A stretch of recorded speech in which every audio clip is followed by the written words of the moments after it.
Paracas e de repente encontramos Brian Foster. Eu nem posso imaginar como que isso aconteceu, mas provavelmente é uma sincronicidade. Então eu não preciso apresentar, ele é extremamente conhecido, mas eu gostaria que ele falasse um pouquinho para vocês. Mr. Foster, there is no need to introduce you because in Brazil everyone knows you. Thank you. But I would like to thank you for this great opportunity, the synchronicity. Oh, very much. We are heading to Paracas exactly to see the Elongated Skulls museums tomorrow morning. Okay. And I would like to say something from the Brazilian people, your fans there, about these Elongated Skulls or whatever you want, in order to say hello to Brazil. Well, hello Brazil. I'll be going at the end of this month for my third time, and I love the Brazilian people and your beautiful country. I'm very glad that you've come to study the Paracas skulls. They were a little too far north of Paracas here, but the Paracas people did occupy quite a large territory. Archaeologists admit they do not know where they came from. They suddenly appear as a culture. The original people had natural elongated skulls, we know that, and within 2 or 3 weeks we will be getting results from 16 Paracas skulls, the DNA, so we'll be able to know their ethnicity. The results we have so far indicate that they were not Native American people from this area. Their origin may actually be the Middle East. There is also the possibility that there are certain components of their genetic DNA that does not match anything we know to be human. It's amazing, and no archaeologists want to study the subject. No, totally new. Yeah. And uncovers a lot of these skulls or the bones that are being found around here that shows that probably these people from Sumeria probably came here and visited the area, and many ethnic groups from there. Right. Also, we know that the Paracas had natural red hair, which originates in the Sumerian area as well. Very dark red hair. Most people think that red hair comes from Scotland, but it does not. It comes from the Middle East. They supposedly arrived here about 3,000 years ago and disappeared about 2,000 years ago. Also, we believe that the Nazca people invaded their area and took over Paracas and the Nazca area. Most of the Nazca lines and figures were created by the Paracas, not the Nazca. The Nazca did some later on, and I believe that the Nazca people wiped out the royal Paracas elongated people, but some escaped, and those that escaped took an ancient road that still goes to this day from Paracas to Cusco. So it's quite possible that part of the ancestral line of the Inca is Paracas, because they also spoke a language called Puquina, which was the royal Inca language. And the name Inca probably came from there also, Inca. Inca, Enki. Exactly. Perfect. Oh, it's so good to see you. My pleasure. Thank you very much for this opportunity. It's so important to me and to all of us because of your great work. Thank you. Thank you. Thank you. Thank you for all. My pleasure. Bye-bye. Bye-bye, Brazil. I see you in Brazil. Yes, many times. Yes, for sure. Bye-bye. Thank you. Então, pessoal, essa foi uma oportunidade de ouro. Como é que eu poderia imaginar que parando aqui na estrada em direção a Paracas, nós encontraremos o grande Brian Foster? Então, foi uma entrevista rapidinha, porque ele estava com um grupo de pessoas, claro, carregando, levando para visitar certos locais, e eu não poderia atrapalhá-lo mais, porque eu já atrapalhei, mas ele já deu uma canchinha pra gente de tudo que está sendo feito com relação aos testes de DNA em várias amostras que eles retiraram, e conseguiu então uma pessoa que doou dinheiro suficiente, mais de $50 mil, para que as análises preliminares e um pouquinho mais fosse bem feito, e em breve nós vamos saber disso através dos vídeos do Brian Foster. Então, nos acompanhe!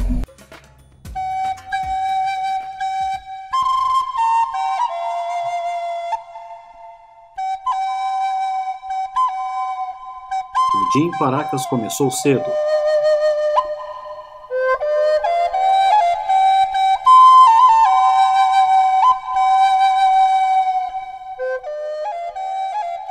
Logo nas primeiras horas da manhã, embarcamos em nosso ônibus e partimos para a Marina de Paracas.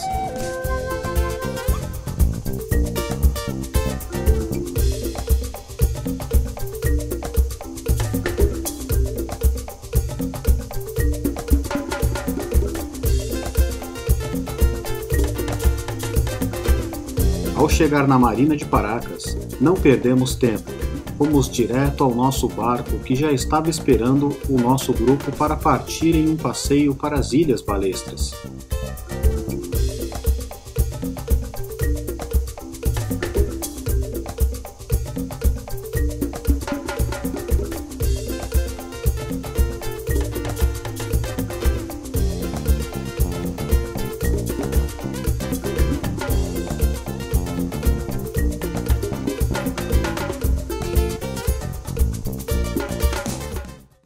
Pessoal, estamos indo agora para as Ilhas Balestra, que são uma região muito linda, de várias pequenas ilhas. Essa aqui é a região próxima a Paracas, que é de Paracas, onde nós ficamos hospedados. E o ponto aqui principal é, claro, curtir a fauna maravilhosa e conhecer a região.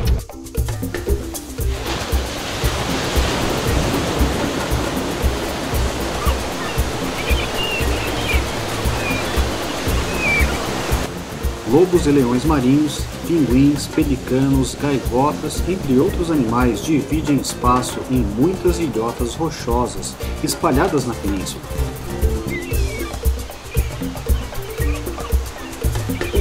É impressionante ver tantas aves voando tão perto uma das outras e em perfeita harmonia.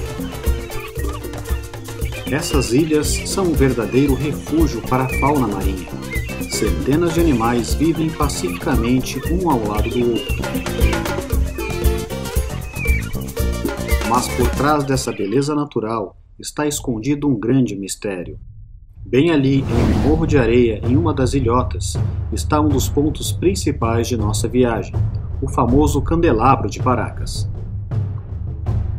À primeira vista, parece se tratar de um simples desenho na areia, com forma de um candelabro.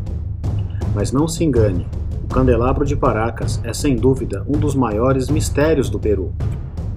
Com 183 metros de comprimento, o imenso geoglifo é facilmente visível.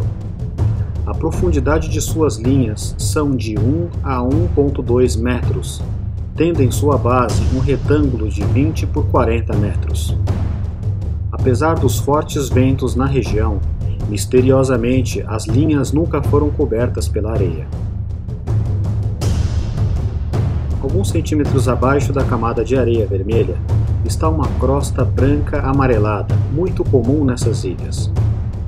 Com uma inclinação de 40 graus em relação ao mar, somada com o contraste das linhas brancas na areia vermelha, esse candelabro no passado teria brilhado como prata ao sol, podendo ser visto a uma distância de até 20 quilômetros, funcionando talvez como uma espécie de farol nos tempos antigos. O candelabro está orientado para o sul e aponta diretamente para as linhas de Nazca.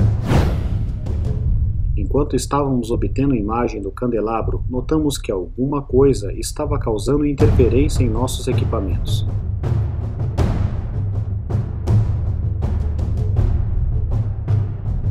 Assim que chegamos na região de Paracas, chegamos na Marina de Paracas, eu quis pegar algumas imagens aéreas, porque a região é muito bonita. Então eu levantei o drone lá e fiz algumas imagens aéreas. E eu não tive nenhum problema, o drone voou normalmente, todos os sistemas estavam funcionando, a bússola estava funcionando, o GPS estava conectado, ele estava simplesmente normal e eu fiz algumas filmagens. A primeira ilha que a gente foi visitar já é a ilha que tem o Candelabro de Paracas. Então, chegando lá, eu já quis, assim que o barco parou, eu já quis levantar o drone para pegar algumas imagens aéreas. E assim que eu liguei o drone, ele não funcionava a bússola estava com problema e eu não consegui identificar o que é. Ele deu falha na bússola e não funcionava. Então eu desliguei e reiniciei o drone, o aplicativo do drone, e continuou com o mesmo problema, a bússola continuou dando problema, não queria funcionar. E para não perder a oportunidade, eu levantei voo sem a bússola, não tive maiores problemas quanto a isso, era só não perder de vista o drone, né? Também captamos ruídos de interferência em nossa câmera, prejudicando o áudio da gravação feita no barco. The San Pedro cactus. It is a medicinal plant used in the before and here was the long point of the Paracas culture. one of the most important and famous for the medicine practice. They made the cranial trepanation, horizon the cranium to operate the brain and save the human body from any pain or sickness. So, they use the plant and maybe made the figure. Observamos também que, apesar de toda a península de Paracas ter um movimento muito grande de aves sobrevoando em todas as direções, espantosamente nenhuma delas sobrevoa nas proximidades do candelabro. Teria o candelabro de Paracas uma espécie de campo eletromagnético que mantém as formas de suas linhas e que, ao mesmo tempo, foi responsável por afastar os pássaros e causar mau funcionamento em nossos equipamentos? E se foi esse o caso, quem teria usado esse tipo de tecnologia em tempos tão antigos? Estamos aqui em Paracas, bem na parte da Baía de Paracas, onde nós fizemos uma visitação ao candelabro. Vocês acompanharam a gente no barco, foi incrível, a natureza e tudo mais. O mais interessante agora é falar sobre essa estrutura que é o candelabro. Nós pudemos ver dois braços e um eixo central mostrando nitidamente uma tríade. Essa tríade está muito ligada também ao campo magnético. Então o candelabro foi criado pelos seres de Paracas, que esses seres de crânios alongados com uma diversidade que não é pequena. Então eles são uma grande variedade que nós vamos ver daqui a pouquinho nos dois museus de Paracas, um deles com certeza, que é o Júlio Tello, que é o maior. E esses seres que aqui habitaram por volta de 3.500 a.C. até 1.200, quando os incas tomaram posse da região, não se sabendo se eles sumiram porque foram dizimados pelos incas, e essa história sobre os incas eu vou detalhar mais adiante, logo para vocês, ou se isso foi realizado em função de que eles decidiram ir embora. O que pode ter acontecido também, dado que eram híbridos e estavam na região devido principalmente pela extração de minérios. Então o que nós pudemos ver no candelabro é uma estrutura que à noite, muito provavelmente acompanhando as estruturas de Palpa e Nazca, se acendiam devido ao campo eletromagnético que eles então eram submetidos a isso. A estrutura em si pode ser comprovada porque eliminando a camada de 2, 3 centímetros, só no máximo 5 centímetros de areia sobre essa estrutura, que nunca se apaga, por mais areia que cai em cima, ela está sempre presente, ela acaba se reestruturando novamente ali. Existe um campo magnético e uma eletricidade que repercorre debaixo das suas linhas. Então essa estrutura em três, digamos, em uma tríade, ela fica bem claro que mantém ainda mais o campo e eletromagnético ao seu centro. E o interessante é que no retorno do barco, não só eu como outras pessoas perceberam que ao centro do candelabro a cor da areia é muito mais clara e ao redor dele, formando um halo de luz, começam tons avermelhados, principalmente na parte de cima e nas partes laterais. Mas interessantemente, em toda a sua estrutura, ele se mantém com uma cor amarela clara e uma aparência de envoltura de luz em volta. E é interessante, isso deve ser também proveniente do seu campo magnético e da luz que se projeta através do seu campo elétrico. Então, é uma estrutura criada com uma tecnologia que é similar à Palpa e Nazca, e essa tecnologia para nós é um mistério, nós não a conhecemos, mas ele pertence, se reconhece na região que pertence em paralelo às linhas de Nazca e Palpa e à cultura de Paracas, que foram esses crânios alongados que os construíram. Então, vamos continuar nesses mistérios.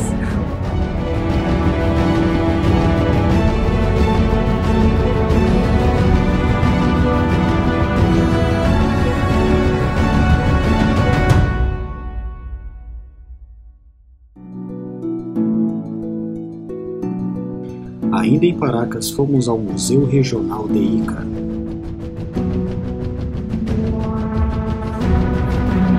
Este museu possui dois dos maiores crânios alongados do mundo. Os crânios catalogados como pertencendo à etnia Xongo.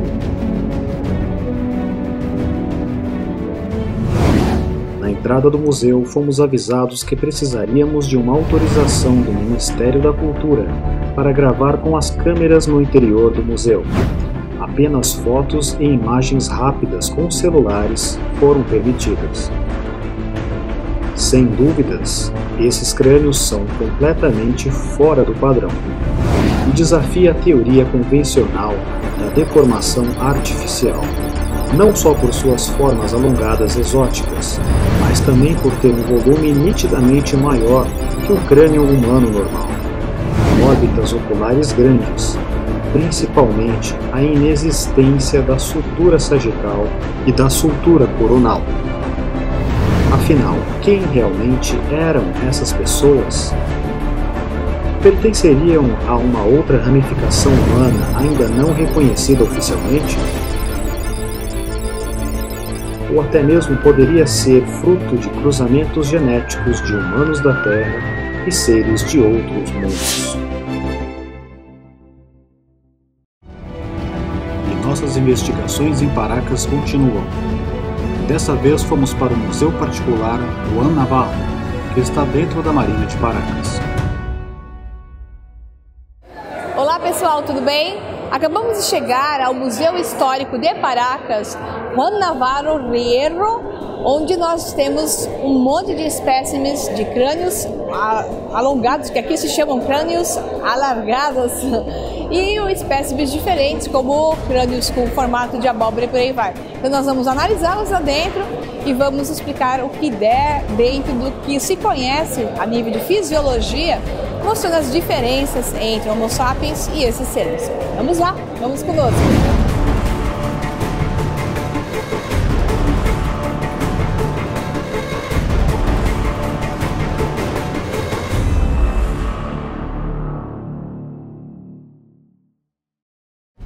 Vamos lá, pessoal, aqui estamos do lado de umas espécimes bem interessantes e o ponto principal aqui são dois. O primeiro é a cor dos cabelos. Esses até estão um pouquinho mais escuros, mas o que se encontra naturalmente nesses crânios alongados é o cabelo vermelho, mas não é aquele vermelho Irlanda que é ruivo, né? Puxando para o alaranjado. Os cabelos desses seres naturalmente são do tom vermelho, fogo, terra. Então eles eram um tom de ruivos escuro. Esse tom de cabelo é remetido para a antiga Suméria. Nós sabemos geneticamente falando, pelo mapeamento genômico da Terra, dos humanos, né, oficial, esse que foi feito e finalizado em 2012, que o cabelo vermelho, esse vermelho escuro, veio da antiga Suméria. O interessante é que conforme o trabalho que é feito pelo canadense Brian Foster, que mora aqui no Peru, e ele foi o grande e é o grande divulgador da presença desses crânios alongados aqui por toda a região peruana, as amostras que foram tiradas até doadas aqui pelo Juan Navarro, grande maioria das amostras retiradas que foram enviadas para 3 laboratórios mundiais.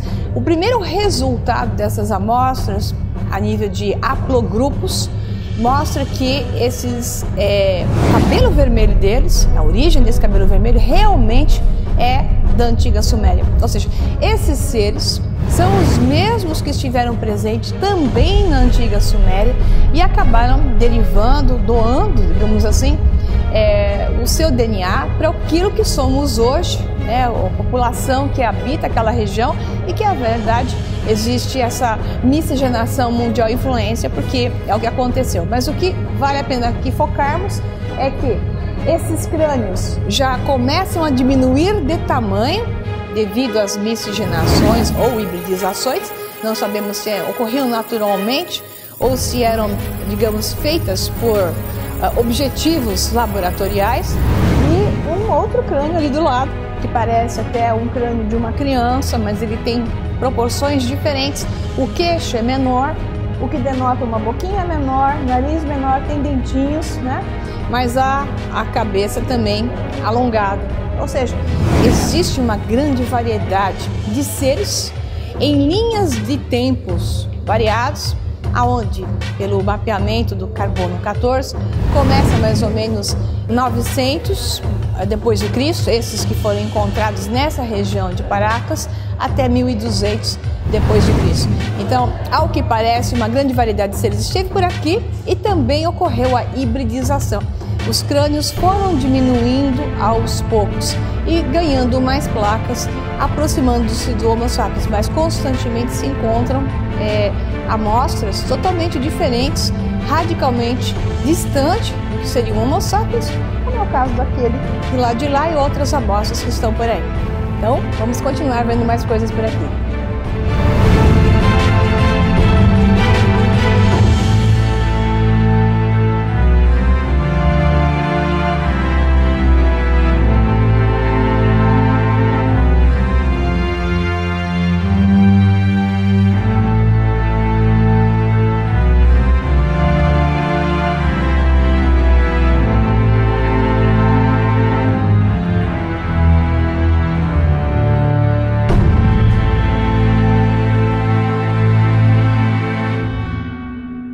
Nós temos especialmente aqui, que acho que é um exemplo bom, devido à variedade que foi colocada, para mostrar bem as diferenças. Então, o primeiro espécime que nós temos aqui é um crânio alongado de 2 placas cranianas. Então, esse tamanho de crânio expandido deve estar em torno de 25%. Então, esses seres de crânios alongados foram encontrados aqui mesmo em Paracas, né? E esse de 2 placas seria exatamente aquilo que podemos dizer os primeiros que surgiram, embora todos sejam híbridos, né?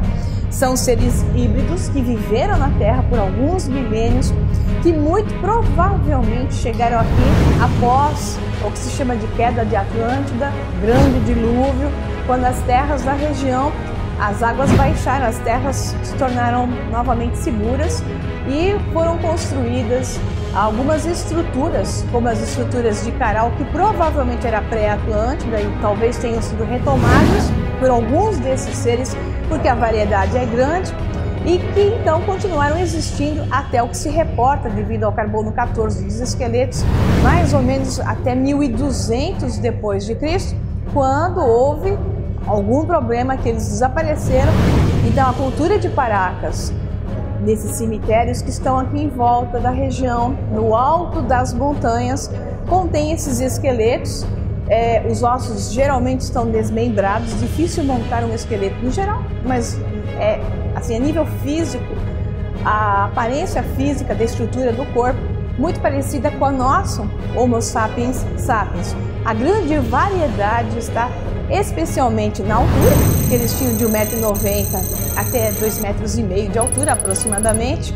O homem chegava a 2,20 m com facilidade, sim, numa idade adulta, mas a maior variedade está na aparência do crânio. Então você nota um volume craniano maior. Então o Homo sapiens tem 3 placas, uma frontal, 2 laterais, e eles têm, nesse caso, 2 placas cranianas, uma frontal e uma placa inteira que encaixa com a frontal. Então, basicamente, só por essa característica, que nós podemos dizer que, se não são extraterrestres, também não são Homo sapiens. Outra diferença que salienta muito é a fossa ocular. A fossa ocular deles é muito maior do que a nossa, portanto, eles tinham olhos grandes. É também reportado e são chamados, aqui na parte mitológica ou histórica, de los orejones, ou seja, parece que eles tinham orelhas grandes também. E o queixo, nós vamos encontrar alguns outros crânios onde o queixo é mais quadrado e mais denso. Mas, no geral, a massa óssea, a densidade óssea deles chega a ser até o dobro, dependendo da espécie que nós vamos avaliar, tá? Então, saindo desse de 2 placas, nós encontramos um outro ali com 3 placas cranianas. O que é interessante, uma frontal, 2 laterais. Provavelmente o que vemos ali é o resultado já de uma hibridização ou de uma mistura natural, isso nós não sabemos, com os Homo sapiens que habitavam a região, já sendo então os povos nativos da região, né? Com várias etnias, provavelmente em misturas.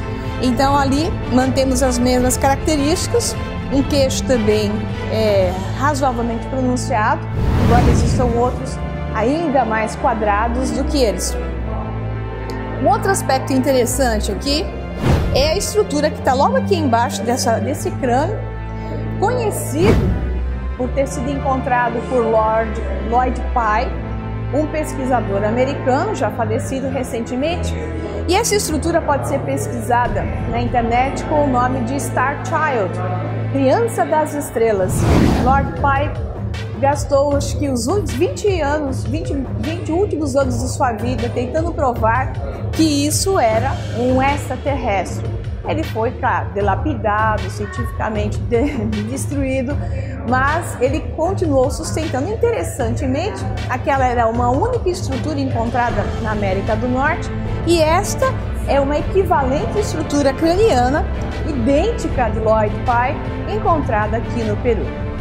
Então, parece que Lloyd Pye tinha razão, esses seres estiveram por aqui, mesmo que nós não saibamos dizer por quanto tempo. E isso não é o resultado de uma hidroencefalia, porque hidroencefalia não aumenta a espessura óssea, a densidade óssea, e todas as características desse crânio são diferentes. Acima dele, você tem aquilo que também se encontra comumente no Peru, e não só, também se encontra na Rússia, em outras regiões do planeta, que são as cabeças de abóbora. Na internet você pode pesquisar como pumpkin heads, abóbora em inglês.